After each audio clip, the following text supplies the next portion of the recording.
Hi everyone. మనము పార్లమెంట్లో లోక్సభ గురించి డిస్కస్ చేస్తున్నాము. లోక్సభలో స్పెషల్ పవర్స్ ఆఫ్ లోక్సభ గురించి డిస్కస్ చేద్దాం ఈరోజు. స్పెషల్ పవర్స్ ఆఫ్ లోక్సభ అంటే ఏంటంటే ఏవైతే బిల్స్ లోక్సభలో మాత్రమే ఇంట్రడ్యూస్ చేస్తామో వాటిని స్పెషల్ పవర్స్ అంటాము. ఫర్ ఎగ్జాంపుల్ మనకి మనీ బిల్ ఉంది.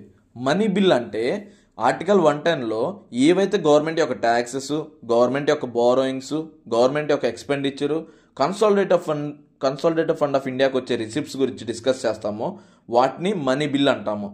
అదే ఫైనాన్షియల్ బిల్ ఏంటంటే ఆర్టికల్ 117లో ఏవైతే ఫైనాన్షియల్ మ్యాటర్స్ మనీ బిల్ కింద రావో వాటిని మనము ఫైనాన్షియల్ బిల్ అంటాము.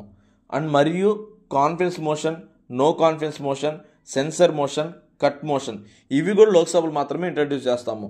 మనకి కాన్ఫిడెన్స్ మోషన్ ఏంటంటే ఫర్ ఎగ్జాంపుల్ ఇక్కడ మనకి టీడీపీ గవర్నమెంట్ ఉంది. టీడీపీ గవర్నమెంట్ రూలింగ్లో ఉంది కదా, వాళ్ళ యొక్క ఎమ్మెల్యేస్ మాకు 175 ఎమ్మెల్యేస్లో మాకు మెజారిటీ పీపుల్స్ అనే ఎమ్మెల్యేస్ మా సైడే ఉన్నారని టీడీపీ గవర్నమెంట్ నిరూపించుకుంటే దాన్ని కాన్ఫిడెన్స్ మోషన్ అంటాము.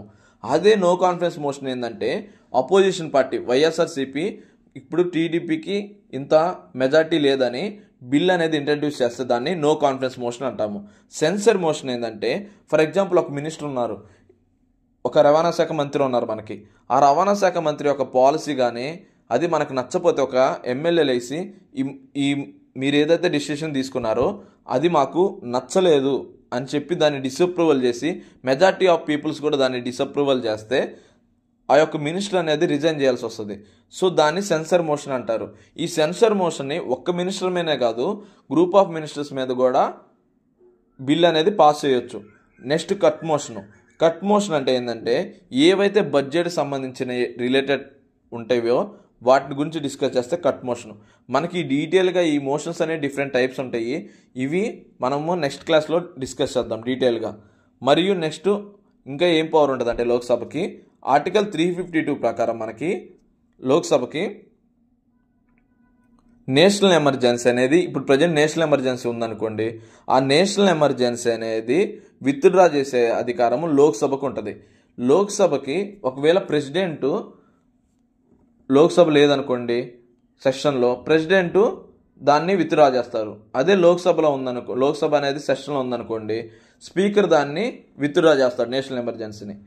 సో ఇవి some of the powers of Lok Sabha. దీంతో పాటు మనము అసలు రాజ్యసభకి లోక్సభకి సిమిలర్ పవర్స్ వేటిలో ఉంటాయి అనేది డిస్కస్ చేద్దాము. లోక్సభకి రాజ్యసభకి దేంట్లో సిమిలర్ పవర్స్ అంటే సమాన అధికారాలు దేంట్లో ఉంటాయి అంటే లోక్సభ మెంబరు మినిస్టర్ అవ్వచ్చు, రాజ్యసభ మెంబరు మినిస్టర్ అవ్వచ్చు. దీంతో పాటు ఆర్డినరీ బిల్ కానీ కాన్స్టిట్యూషన్ అమెండ్మెంట్ బిల్ కానీ పాసేజ్లో బోత్ లోక్సభకి రాజ్యసభకి సేమ్ పవర్స్ ఉంటాయి.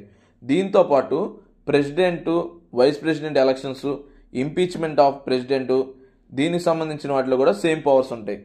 Next judges removal, supreme court judge removal కానీ, హైకోర్టు జడ్జి రిమూవల్ కానీ, చీఫ్ ఎలక్షన్ కమిషనర్ రిమూవల్ కానీ, స్టేట్ ఎలక్షన్ కమిషనర్ రిమూవల్ కానీ, కంట్రోలర్ ఆడిటర్ జనరల్ రిమూవల్ కానీ దీంట్లో కూడా సేమ్ పవర్స్ ఉంటాయి. దీంతో పాటు national emergency, state emergency, financial ఎమర్జెన్సీలో కూడా ఆ ఎమర్జెన్సీ ప్రొక్లమేట్ చేసే అధికారము ఇద్దరికి ఈక్వల్గా ఉంటుంది. So these are the some of the powers of Lok Sabha and some of the equal powers of Lok Sabha and Rajya Sabha. Next మనము సెషన్స్ ఆఫ్ పార్లమెంట్ గురించి డిస్కస్ చేద్దాం. Let's try one of the bit of UPSC prelims 2020. Rajya Sabha has equal powers with Lok Sabha in the matter of creating new All India services, amending the constitution, the removal of the government, making cut motions. So మీ యొక్క ఆన్సర్ని comment బాక్స్లో comment చేయండి. Thank you for watching.